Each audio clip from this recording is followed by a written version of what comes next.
तो जैसा कि लास्ट एपिसोड में हम लोगों ने देखा था कि मोशन से लड़ने के लिए वहां पर एक टकला मोंक आता है जो कि मोशन को आते ही चैलेंज करता है और अपनी ड्रैगन एलिफेंट पावर को यूज करते हुए उसे हराने के लिए अपना पूरा जोर लगा देता है, मगर उसके बावजूद भी वो मोशन का कुछ भी नहीं बिगाड़ पाता क्योंकि मोशन ने भी सेम स्किल्स को बिल्कुल परफेक्टली मास्टर कर लिया था। वो उस टकले को बहुत ही बुरी तरह से हरा देता है, जिसके बाद सिस्टर यू और उसका वो जूनियर वो वहां पर लड़ने के लिए उसके ऊपर नजर रखते हैं और कहते हैं कि ये लड़का जरूर किसी और सेक्ट से आया है, इसके पास बॉक्सिंग स्किल्स बहुत ही अच्छे हैं और उसके साथ साथ ये स्वॉर्ड स्किल्स में भी बहुत अच्छा है।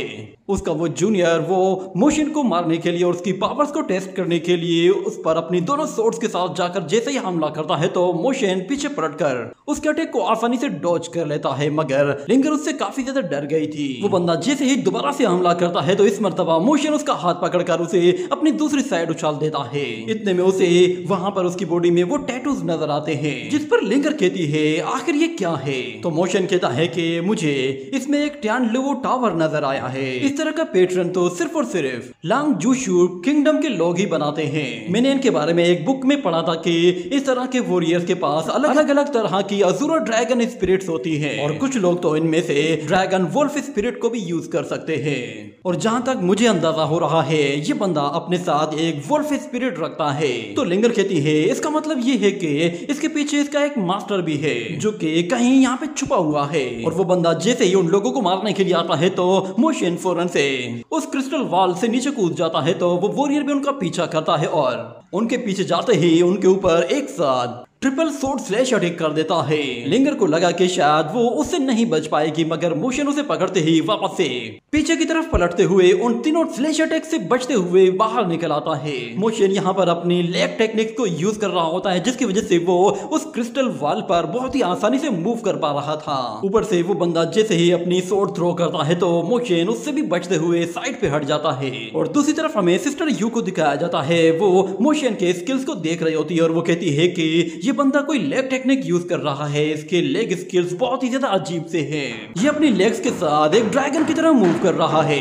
और दूसरी तरफ वो वॉरियर उसे मारने के लिए अपना पूरा जोर लगा रहा होता है, यहाँ तक कि वो अपनी ड्रैगन टेक्निक को भी यूज कर देता है, मगर उसके बावजूद भी वो मोशन का कुछ भी नहीं उखाड़ पाता। उल्टा वो अपनी एनर्जी को बहुत ही तेजी से कंज्यूम करता जा रहा होता है। मोशन के लेग स्किल्स इतने शानदार होते हैं कि उसे ऐसा फील हो रहा था जैसे कि वो अभी भी जमीन पर ही चल रहा हो।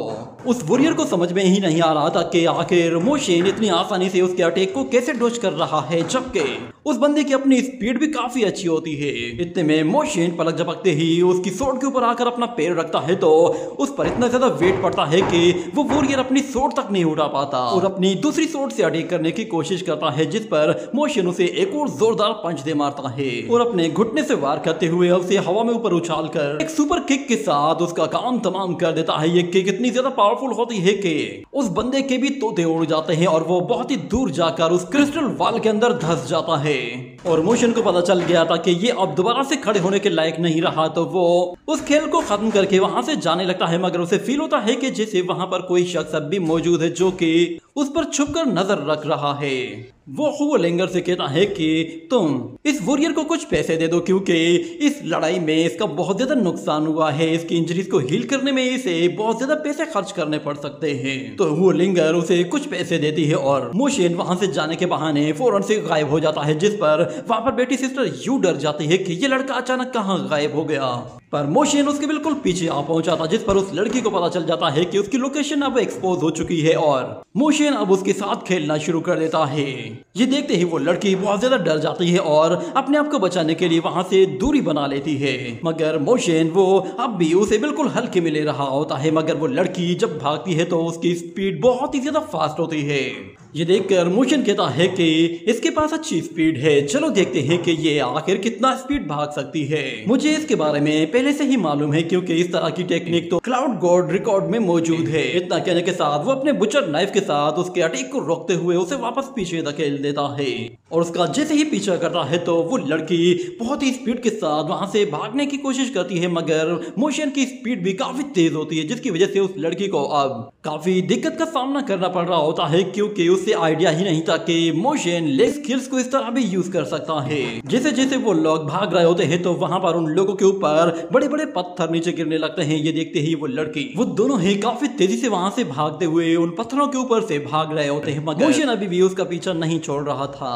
एक मौके पर मोशन अपनी स्पीड को इतना ज्यादा बढ़ा देता है कि वो लड़की उसे देख तक नहीं पाती कि मोशन कब और कहां से आकर उस पर हमला कर रहा है। इतने में वो उसे एक जोरदार किक मारते हुए बहुत ही जोर से जमीन पर दे मारता है, जिससे उस लड़की को काफी ज्यादा इंजरीज होती है और उसे पता चल पाता। इतने में ही मोशन उसके बिल्कुल पीछे आ जाता है और उस पर हमला करने के बजाय वो उसके बिल्कुल पीछे खड़ा हो जाता है, जिस पर वो लड़की भी डर जाती है कि शायद अब वो उसका काम तमाम कर देगा। और यहाँ पर वो सीनियर डिसाइपल भी कह रहा होता है कि ये लड़की बहुत बुरी तरह से हारने वाली है। इतने में मोशन अपने आप को पीछे धकेलते हुए उस लड़की के साथ खुद को एक दीवार पर दे मारता है, जिससे उस लड़की को वो दीवार के साथ चिपका देता है। तो युनशियन जब वहां पर आती है तो वो कहती है कि अरे सिस्टर यू कहाँ गई, वो अभी तो यहाँ पे मोशन के पीछे थी। और फिर वुशोंग भी कहता है कि ये लड़का सच में एक मास्टर है, मगर मोशन उस लड़की के बारे में कहता है कि सीनियर सिस्टर लगता है कि तुम्हारा फोकस सिर्फ अपने फिगर पर है, तुम्हें अपने स्टेप पर ज्यादा फोकस करना चाहिए। जब तक तुम अपने स्टेप्स को अच्छी तरह से कंट्रोल नहीं कर लेती तब तक तुम मेरे साथ मुकाबला कर ही नहीं सकती। मगर फिर वहां पर वुशोंग आता है और वो कहता है कि ब्रदर तुम तो सच में लाजवाब हो, तुमने एक और फाइट इतनी आसानी से जीत ली। तो मोशन कहता है कि मैंने इन लोगों से बहुत कुछ सीखा है, उम्मीद करता हूँ कि शायद यहाँ पर कोई और भी सीनियर आएगा और वो भी मेरे साथ फाइट करके मुझे कुछ सीखने में हेल्प करेगा। ये सुनकर वो सीनियर समझ जाता है कि मोशन उसकी ही बात कर रहा है और वो टकला फिर उस सीनियर से कहता है ब्रदर क्यों ना तुम भी जाकर दो हाथ कर लो। मगर वो सीनियर मना कर देता है और कहता है कि मैं यहाँ पे खड़ा होकर उसकी वीकनेस को ऑब्जर्व कर रहा हूँ। इस लड़के के बॉक्सिंग स्किल्स और किकिंग स्किल्स बिल्कुल फर्स्ट क्लास के हैं और इसकी स्वॉर्डमैनशिप और मैजिक स्किल्स भी बहुत ही अच्छे हैं। यूं समझ लो कि इसकी वीकनेस ढूंढ पाना तकरीबन नामुमकिन है। पर वो जब तुम्हारे साथ फाइट कर रहा था तो उस वक्त मुझे इसकी बॉडी में एक हल्की सी वीकनेस नजर आई है। मगर फिर युनक्यू कहता है कि अच्छा तो फिर मुझे भी बताओ ना कि इसकी वीकनेस क्या है। इतना कहने के साथ अचानक से फिर वहां पर सेक्ट की बेल बजना शुरू हो जाती है, जिस पर वो सारे के सारे उस बेल की तरफ पीछे मुड़कर देखते हैं। वहां पर वो बेल पूरे के पूरे सेक्ट में सुनाई दे रही होती है, जिस पर सारे ही डिसाइपल्स परेशान हो जाते हैं कि शायद यहाँ पे कोई बड़ी मुसीबत आई है। और युनक्यू भी कहता है कि ये एक वार्निंग बेल है जो कि सिर्फ वार के टाइम पे ही बजाई जाती है। इसका मतलब ये है कि अकेडमी पर किसी ने हमला किया है। इतना कहने के बाद सारे के सारे डिसाइपल फिर एक एक करके सेक्ट के गेट की तरफ आना शुरू हो जाते हैं और हर तरफ लोग यहाँ वहां भाग रहे होते हैं। उन लोगों को पता भी नहीं था कि उनका दुश्मन कौन है और कहां से आ रहा है, मगर वो लोग अपनी तैयारियां करना शुरू कर देते हैं। और मोशन भी अपने साथ अपने दोस्तों को लेकर फौरन से टाई एकेडमी के गेट के बाहर जा पहुंचता है। उन्हें अपने सामने वहां पर दो लोग आते हुए दिखाई देते हैं। उनके आसपास एक अजीब तरह का लाइफ एनर्जी ऑरा मौजूद होता है। वो लोग जैसे ही किसी चीज के पास से गुजरते हैं वहां पर लाइफ ग्रो होना शुरू हो जाती है। ये देखकर वो सारे ही डिसाइपल्स चौंक जाते हैं और कहते हैं कि यहाँ पे हर एक चीज ग्रो कर रही है। इसका मतलब ये है कि ये लोग किसी टाइची टाओइज्म से आए हैं, क्योंकि टाइची टाओइज्म ये दुनिया का सबसे बड़ा राइटियस टाओइज्म है। इसकी हिस्ट्री भी हजारों साल पुरानी है, मगर इनके बारे में कहा जाता है कि टाइची टाओइज्म के मास्टर्स वो कई हजार सालों से कुनलुन माउंटेन में आइसोलेशन में थे। मगर अचानक से ये लोग कैसे बाहर आ गए? और वुशोंग कहता है ये लोग यहाँ पर आए ही क्यों हैं? इनका टाई एकेडमी में क्या काम है? वहाँ पर मौजूद वो एल्डर उन लोगों से कहता है कि मेरी जू एंड टाई एकेडमी दुनिया की सबसे पहली एकेडमी है। हमें पता चला है कि टाई एकेडमी यहाँ पे दुनिया के सारे जीनियस डिसाइपल्स को इकट्ठा कर रही है। मैं डान यानजी और मेरा ये डिसाइपल लिन शुआन यहाँ पर तुम लोगों से दो हाथ करने के लिए आए हैं। ये कहने के साथ ही वो लोग वहाँ पर एक यिन यांग फॉर्मेशन को भी एक्टिवेट कर देते हैं, जो कि पूरे के पूरे सेक्ट को पूरी तरह से कवर कर लेती है और उस सेक्ट के दरवाजे को भी क्लोज कर देती है, जिससे वहाँ पे हर जगह अंधेरा हो जाता है। और बहुत सारे डिसाइपल ये देखकर डर जाते हैं कि ये लोग सेक्ट के गेट को बंद क्यों कर रहे हैं, कहीं ये लोग हमें इसके अंदर लॉक तो नहीं कर रहे। मगर फिर वहाँ पर 7 प्रिंसेस आती है तो वो कहती कहती है कि ऐसा सिर्फ वही लोग कर सकते हैं जो कि मेरे इस किंगडम से ज्यादा नफरत करते हैं, ताकि वो लोग मेरी इस टाई एकेडमी की बेइज्जती करवा सके। पर मेरे यान कांगो सेक्ट को कोई भी कुछ भी नहीं कर सकता। उसे वहां पर देखकर मोशन कहता है कि सेवेंथ प्रिंसेस तुम क्या कर रही हो, मगर वो प्रिंसेस उसे गुस्से से देखती है तो मोशन को याद आ जाता है कि ये यहाँ पर इस वक्त एक लड़के के गेटअप में है, तो इसलिए वो उसे प्रिंसेस कहने के बजाय यूशू कहकर पुकारता है और कहता है तुम यहाँ पे क्या कर रहे हो। तो फिर वो यूशू कहता है कि मैं एक प्रिंस हूँ और मेरी जिम्मेदारी है कि टाई एकेडमी में कोई भी प्रॉब्लम हो या फिर कोई भी दुश्मन हो तो उसे मैं खुद से आकर देखूं। ये लोग एक टाओइज्म से आए हैं और टाओइज्म दुनिया में सबसे बड़ा राइटियस सेक्ट होता है और ये दोनों लोग भी मुझे कोई मामूली लोग नहीं लग रहा है। इनके पास एक्स्ट्राऑर्डिनरी स्किल्स है। अगर ये लोग यहाँ पर कुछ भी नुकसान पहुंचाते हैं तो फिर मुझे यकीन है कि बाकी के टाओइज्म भी फ्यूचर में हमारे साथ धोखा करेंगे और हमारे यान कांगो सेक्ट की रेपुटेशन पूरी तरह से मिट्टी में मिल जाएगी। मगर मोशन कहता है कि मुझे लगता है कि ये लोग शायद कैपिटल पर कब्जा करना चाहते हैं। सिर्फ ऐसा नहीं कि ये लोग ही यहाँ पर आकर कब्जा करना चाहते हैं, बल्कि इस सेक्ट से बाहर बहुत सारे ऐसे सेक्ट हैं जो कि यान कांगो किंगडम के कैपिटल को कब्जा करना चाहते हैं, ताकि वो लोग यान कांग सिस्टम को ही खत्म कर दें। अगर ये लोग यान कांग किंगडम पर हमला करते हैं तो फिर ये लोग नेशनल टीचर को भी नुकसान पहुंचाएंगे। इस वक्त ये कैपिटल बिल्कुल पीसफुल है और इस वक्त हर जगह बिल्कुल सन्नाटा है।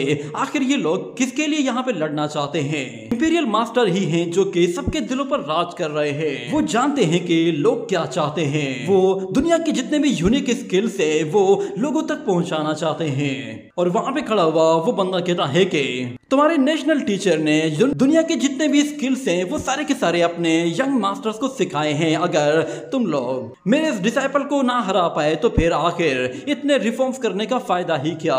ये बातें सुनने के बाद वो लोग समझ जाते हैं कि यहाँ पर उन लोगों को इनका चैलेंज एक्सेप्ट करना ही पड़ेगा। अगर ये लोग इन्हें ना हरा पाए तो फिर फ्यूचर में सब लोग टाओइज्म को ही सपोर्ट करेंगे और कोई भी उन लोगों के यान कांग किंगडम को सपोर्ट नहीं करेगा। इतने में हमें दिखाया जाता है कि वहां पर अचानक से एक एनर्जी आती है जो कि उस यिन यांग फॉर्मेशन को पूरी तरह से डिस्ट्रॉय करके रख देती है और हर जगह से वो अंधेरा खत्म हो जाता है। इतने में उस टाओइज्म मास्टर को भी पता चल जाता है कि यहाँ पर कोई मास्टर अपीयर हो रहा है। वहां पे हमें उस नेशनल टीचर को दिखाया जाता है जो कि असल में मोशन का एंसेस्टर होता है। वो वहां पर आकर कहता है कि डान यांगजी तुम क्या चाहते हो?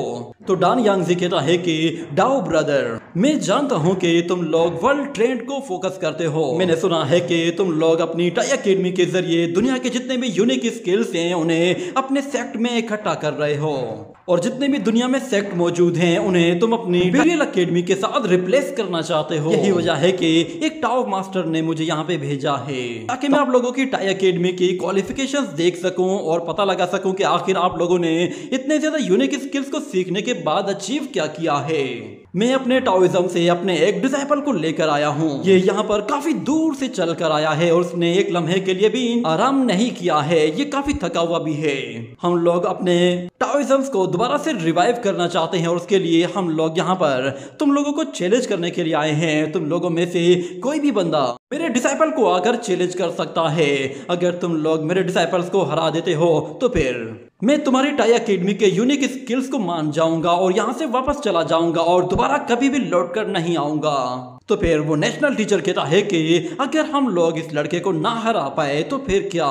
तो फिर डान यांगजी कहता है कि अगर तुम लोग इसे नहीं हरा पाए तो इसका मतलब साफ है कि तुम्हारे रिफॉर्म्स करने का कोई भी फायदा नहीं है। अगर तुम लोग हमारे चैलेंज को एक्सेप्ट नहीं करते तो फिर तुम लोग इस लायक ही नहीं हो कि तुम लोग दुनिया के सारे यूनिक स्किल्स को इकट्ठा करके अपने पास रख सको, ना ही तुम लोग नेशनल टीचर कहलाने के लायक हो। ये बात सुनकर वहाँ पे मौजूद सारे ही लोग बिल्कुल चौंक जाते हैं क्योंकि ये बंदा तो सीधी सीधी धम के ऊपर उतर आया था। मगर यहाँ पर नेशनल टीचर वहाँ से जाते हुए कहता है कि मेरे सारे के सारे डिसाइपल्स मेरी बात गौर से सुनो। मैं ऑर्डर दे रहा हूँ कि मेरे जितने भी डिसाइपल्स हैं उनमें से कोई भी चाहे किसी भी लेवल का हो वो माउंटेन से नीचे जाकर इन लोगों को चैलेंज कर सकता है उन लोगों की बातें सुनने के बाद वहां पे मौजूद युन क्यों कहता है कि आखिर इन लोगों की बातों का लॉजिक क्या है। ये लोग चाहते हैं कि अगर हम लोग हार जाएं तो फिर हम लोग अपनी टाई एकेडमी के मास्टर्स को चेंज कर दें। वो अपने सीनियर ब्रदर से कहता है कि आपको इस मामले में लीड लेनी चाहिए क्योंकि आज हमारी टाई एकेडमी के ऑनर की बात आ गई है।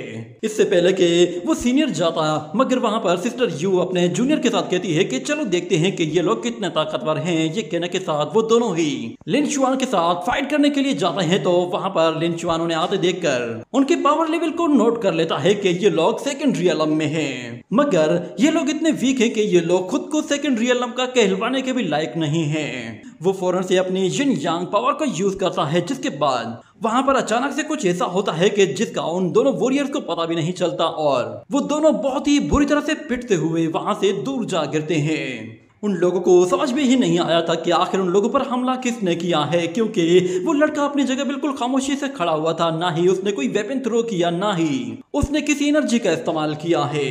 यहाँ तक कि किन्यू भी अपनी सोर्ड को ट्राई करके देख लेता है मगर कोई फायदा नहीं होता। वहां पर फिर एक के बाद एक डिसाइपल्स आना शुरू होते हैं मगर वो लोग उस जिन यांग डायग्राम में ही फंस कर रह जाते हैं और बुरी तरह से इंजर्ड होने के बाद अपने साइड पर जाकर गिरते हैं और उन्हें भी पता नहीं चल पाता कि आखिर उन पर हमला कर कौन रहा है। अब तक जितने भी डिसाइपल्स आए थे वो अभी तक लिन शू के करीब तक नहीं जा पाए थे। इधर वो शोंग कहता है कि ब्रदर आखिर ये किस तरह के अटैक हैं? ये लड़का तो अपनी जगह से हिला भी नहीं, तो फिर इसने इतने लोगों को कैसे हरा दिया? यहाँ तक कि इन सोल्जर्स में से कुछ तो लाइन आर्मी का हिस्सा रह चुके हैं। और फिर वहां पर मोशन अपनी 9 हेवन आई को एक्टिवेट कर देता है ताकि वो उस लड़के की छुपी हुई पावर को देख सके कि आखिर वो कर क्या रहा है। मगर फिर वहां पर सेकंड प्रिंस आ जाता है और वो आते साथ ही कहता है कि अगर तुम लोग उसके स्वॉर्ड मूव्स को नहीं देख पा रहे तो बेहतर है कि तुम लोग उससे फाइट करने के लिए आगे मत जाओ। सेकंड प्रिंस के वहां पर आते ही सब लोग उसके आगे झुक जाते हैं और सेवेंथ प्रिंसेस भी उसके पास चली जाती है। मगर वो सेकंड प्रिंस लिन शू से कहता है कि ब्रदर डाउजी तुमने आखिर ये सोर्ड स्किल्स कहां से सीखे हैं? मुझे है कि तुम्हारा टाओइज्म सोर्ड स्किल्स के लिए काफी फेमस है। तुम्हारे हाथों में जो ये विस्क है मुझे पूरा यकीन है कि ये एक सोर्ड की तरह काम करता है। और ये यहाँ पर 5 मेडिसन रियलम के वॉरियर से प्रिंस रेजिडेंस के बाहर आ खड़ा है। मुझे लगता है कि इसका मुकाबला करने के लिए मुझे किसी फ्रंट लाइन वॉरियर को ही यहाँ पर बुलाना होगा। वो वॉरियर अब बहुत जल्द यहाँ पर पहुँचने वाला है। इतना कहने की ही देर थी कि अचानक से आसमान में बहुत ही जोरदार बिजली कड़कने लगती है और सब लोगों को दिखाई देता है कि वो लाइटनिंग बहुत ही जोर से जाकर जमीन पर हिट कर रही है। मगर वो वॉरियर एक जगह बिल्कुल आराम से खड़ा हुआ है। देखते ही देखते उसके सामने यानगांग किंगडम का एक फ्रंट लाइन वॉरियर अपीयर होता है। उसका नाम कुन जियू था। वो वहां पर आते ही कहता है कि मैं किंग लोंग आर्मी का एक कमांडर हूँ और यहाँ पर ब्रदर डाउजी को चैलेंज करने के लिए आया हूँ। मैं अपने सोर्ड स्किल्स की वजह से खुद को 7 स्टार रियलम वॉरियर कहता हूँ क्योंकि मेरे पास एक 7 स्टार डिवाइन ड्रैगन भी मौजूद है। और मोशन को वहां पर लोगों की बातें सुनाई देती हैं। वो लोग कहते हैं कि कुन जियू ये एक हाईएस्ट रैंकिंग का वॉरियर है। जेंग वुई और शाओ वुई वो दोनों ही 6 रैंकिंग के वॉरियर हैं। मगर यहाँ पर अगर कुन जियू को बुलाया गया है तो इसका मतलब ये है कि इसने बॉर्डर पर अपनी सर्विसेज बहुत ही अच्छी तरह से डिलीवर की होंगी, जिसकी वजह से ये 7th रैंकिंग की आर्मी में आ गया है। और मोशन कहता है कि अच्छा तो इसका मतलब ये है कि टाई एकेडमी कोई पढ़ने की जगह नहीं है बल्कि ये ट्रेनिंग की जगह है। यहाँ पर लोग आहिस्ता आहिस्ता हाईएस्ट रैंकिंग में जाते हैं और फिर जब ये लोग हाईएस्ट रैंकिंग अचीव कर लेते हैं तो फिर इन लोगों को जंग में भेज दिया जाता है। और फिर यहाँ पर कुन जियू वो अपने अपोनेंट से कहता है कि ब्रदर डाउजी मैं यहाँ पर अपने सोर्ड मूव्स को यूज करने वाला हूँ जो कि ड्रैगन एलिमेंट फॉर्मेशन की तरह है और उम्मीद करता हूँ कि तुम्हारे पास इस अटैक का कोई अच्छा सा जवाब होगा। मगर यहाँ पर डाउजी कहता है कि ब्रदर कुन मेरा नाम डाउजी नहीं बल्कि मेरा नाम लिन शुआन है। इतना कहने के साथ वो भी अपनी यिन यांग फॉर्मेशन को एक्टिवेट करता है और दूसरी तरफ हम देखते हैं कि ब्रदर कुन वो अपनी सोर्ड बॉल को बाहर निकालता है तो वहां से हजारों सोर्ड्स बाहर निकल आती हैं और उसके साथ वो एक बहुत ही बड़ी ड्रैगन फॉर्मेशन एक्टिवेट करता है, जिसके साथ वहां पर एक बड़ा सा अज़ूरा ड्रैगन भी अपीयर होता है। वो पूरा का पूरा ड्रैगन असल में वाटर और सोर्ड्स के साथ मिलकर बना हुआ था, जिसे देखते ही मोशन पहचान जाता है कि ये एक 100 डीमन डायग्राम फॉर्मेशन है जो कि 4 एलिमेंट पावर के साथ यूज की जाती है।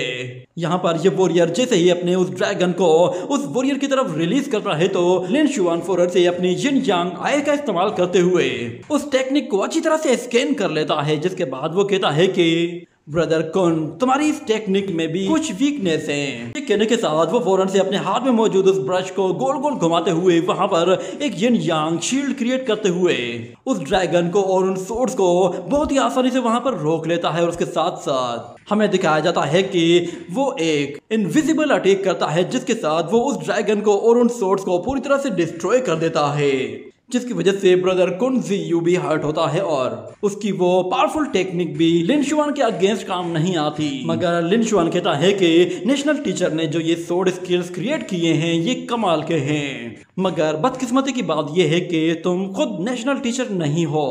उसे वहां पर हारता हुआ देखकर उसके जूनियर्स बिल्कुल डर जाते हैं और कहते हैं कि कुन जियू 7th रैंकिंग का वॉरियर भी हार गया है, जिस पर वो सेकंड प्रिंस कहता है अच्छा तो ये कुन जियू के अटैक्स को भी अच्छी तरह से देख सकता है। पता नहीं आखिर ब्रदर डाउजी ने किस तरह की कल्टीवेशन की है। और यहाँ पर वो 7th प्रिंसेस मोशन से जाकर कहती है कि क्या तुम इसे हरा सकते हो।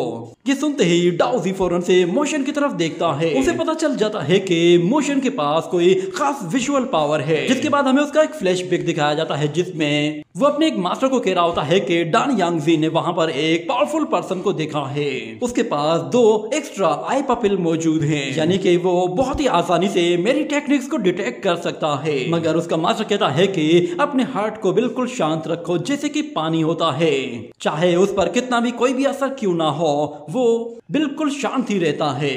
मास्टर यान कांग वो गॉड्स के अंडर में फर्स्ट पर्सन है जिसने दुनिया में मौजूद जितने भी पावरफुल जीनियस डिसाइपल्स थे उन्हें अपने पास इकट्ठा किया है, और अगर उसके पास इस तरह का कोई लड़का मौजूद है तो फिर इसमें कोई अजीब बात नहीं है। और यहाँ पर मोशन कह रहा होता है कि अगर हम लोग ये बैटल माउंटेन गेट पर लड़ेंगे तो ये लड़का का 6 डायरेक्शन ट्रेजर को बहुत ही आसानी से सील कर सकता है, यानी कि इसमें और मुझ में बस 50-50 का ही चांस है। मगर सिस्टर यू कहती है कि क्या बकवास कर रहे हो, तुम्हें लगता है कि तुम सीनियर कुन जियू से ज्यादा ताकतवर हो। पता भी है ना कि उनकी रैंकिंग क्या है, वो एक 7 स्टार वॉरियर हैं। और फिर वहां पे वो सीनियर डिसाइपल कहता है कि अगर तुम्हारी लड़ाई इतनी अच्छी ना हुई और तुम हार गए तो फिर क्या होगा, तुम्हारे जीतने के आखिर चांसेस ही क्या हैं? तो मोशन कहता है कि लाइफ एंड डेथ के लिए स्ट्रगल तो करनी पड़ती है, इस लड़के का मुझसे जीतने का तो कोई भी चांस नहीं। यकीन जानो मैं बहुत ही ज्यादा ताकतवर हूँ। ये बात सुनकर वो लोग भी थोड़ा सा सरप्राइज होते हैं और इसी के साथ ये एपिसोड यहीं पे ही एंड हो जाता है।